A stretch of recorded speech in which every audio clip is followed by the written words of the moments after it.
From the moment he boarded the plane, all eyes followed him, not with admiration, but suspicion. Michael Thorne had long since grown used to the stares, the second glances, and the tight smiles that told him, silently but clearly, "You don't belong here." But today it felt different. Maybe it was the tension in the air.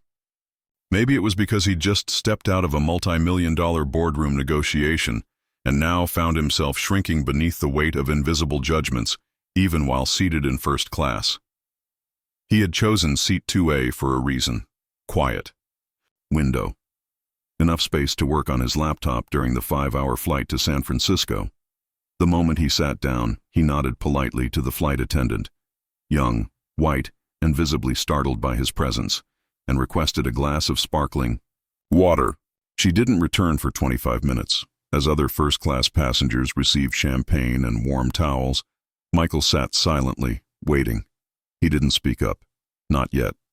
When the crew began dinner service, the same attendant stopped short in front of him, scanning her list as if confused. "I think you're in the wrong seat," she muttered under her breath. Michael blinked.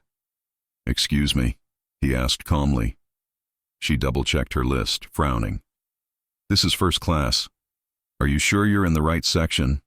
Her voice wasn't rude, just laced with that subtle doubt he had learned to identify from a mile away. He handed her his ticket. "Seat 2A, Michael Thorne." She glanced down, registered his name, then forced a smile. "Ah, okay, just making sure. Sorry for the delay." But her tone said not really sorry, and her eyes had already moved on. Dinner trays rolled out soon after, but when she reached his seat, she paused again. "Oh, I think we've run out of the beef and pasta options," she said with exaggerated surprise. "We might have a cold salad left, or I can bring you some crackers." Michael looked at the tray beside him. A man who boarded late was served both beef and pasta as a double portion. "You just gave him both entree options," Michael said evenly. She didn't even flinch. "Yes, well, his request was pre-confirmed." He raised an eyebrow. "So was mine." She shrugged. "There's nothing I can do now." And with that, she walked away. Michael didn't speak another word for the rest of the flight. Not to the crew, not to the man who sat beside him glancing over every few minutes, curious but cautious. Instead, he leaned his head back against the leather and stared at the ceiling. His silence wasn't weakness. It was calculation. The same silence he had mastered in boardrooms when younger executives questioned his authority, when clients mistook him for an assistant, when even his own employees asked if he was really the one in charge. Michael Thorne, CEO of the company that owned this airline, Thorne Jet Aviation, knew what power looked like, and it rarely needed to shout, but sometimes it needed to act. When the wheels touched down at San Francisco International, the seatbelt signs went off, and passengers rose to collect their things. Michael remained seated, calm, composed. The flight attendant passed him without a glance. "No, thank you for flying with us." "No, have a good day." Just a shadow of discomfort as she noticed he hadn't forgotten. At the gate, Michael was greeted by a tall man in a dark suit, his executive assistant, Damien. Damien said nothing about Michael's expression. He knew better. As they walked through the private corridor toward the executive car waiting on the tarmac, Michael finally spoke. "I want a full report on this crew.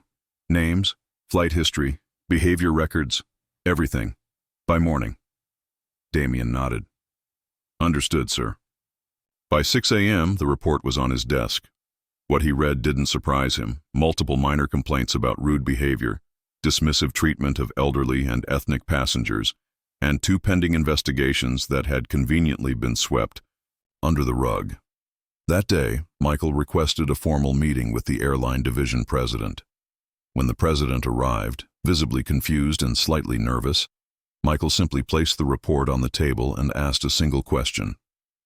"Would you let them treat your mother like that?" The president, pale-faced, shook his head. "No, sir." Michael leaned back. "Then why would I let them treat my customers that way? Or me?" The message was clear. By the end of that week, the entire flight crew was suspended pending further internal review.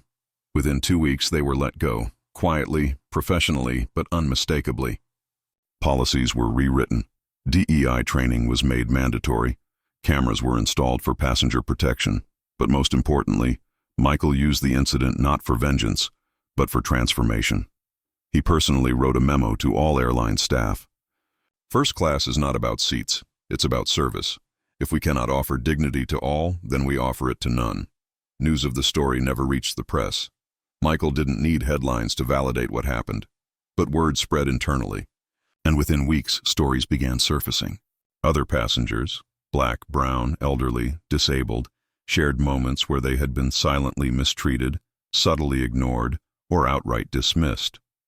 One former crew member wrote an anonymous letter, apologizing, admitting she had followed the unspoken code, that some passengers were treated differently. She thanked Michael for doing what no CEO ever had, holding power accountable, even when he had nothing to gain.